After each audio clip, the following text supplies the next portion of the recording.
यो दिनलाई चाहिँ म स्वर्गबाट नर्क फर्केको दिन भन्न चाहन्छु है त। कुनै नयाँ ठाउँ जाँदाखेरि जति एक्साइटमेन्ट हुन्छ नि फर्किँदा त्यति नै दुःख लाग्छ है। आज चाहिँ हामी सिमानाबाट फेरि झापातिर रिटर्न हुने दिन दिदीहरूले चाहिँ हामीलाई यो दिन मिरिक पनि लाने भनेर सल्लाह गर्नुभएको थियो नि त। अनि हामी बिहान उठेर चिया खाएर रेडी भएर लाग्यौँ मिरिकतर्फ होइन। मिरिकदेखि अलिकति तल अर्को ठाउँ रहेछ क्या, टिङलिङ भ्यू पोइन्ट भन्ने, अनि त्यहाँ पनि जाने भन्नुभयो। अनि हामीहरू चाहिँ सरासर सुरुमा टिङलिङ गयौँ, अनि फर्किँदा चाहिँ मिरिक पसेको होइन। अनि अग्लो दिन चाहिँ टुम्लिङ भन्ने ठाउँ गएको थियौँ, अनि आज चाहिँ टिङलिङ है।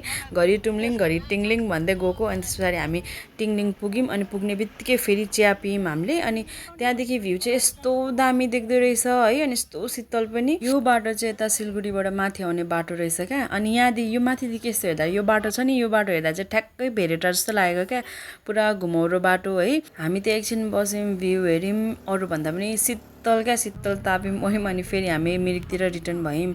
मिरिक चाहिँ म सानो हुँदाखेरि आएको थिएँ, लाइक म त्यस्तै 8-9 वर्ष हुँदाखेरि होला। अनि अलिअलि याद छ क्या। अनि त्यतिखेर मलाई मिरिक अर्कै लागेको थियो, अनि अहिले चाहिँ कस्तो अर्कै लागेको क्या। पुग्ने बित्तिकै हामीले चाहिँ यो देख्यौँ नि त। अनि साथीले अगाडिदेखि कुरा गरेको पनि थियो क्या, खै तर नाम चाहिँ थाहा भएन यसको होइन। अनि त्यो खायौँ, फर्किँदा खाऊँ भनेको होइन रे, उसलाई अगाडि नै खानुपर्ने अरे। अनि खायौँ, अनि भित्र गयौँ।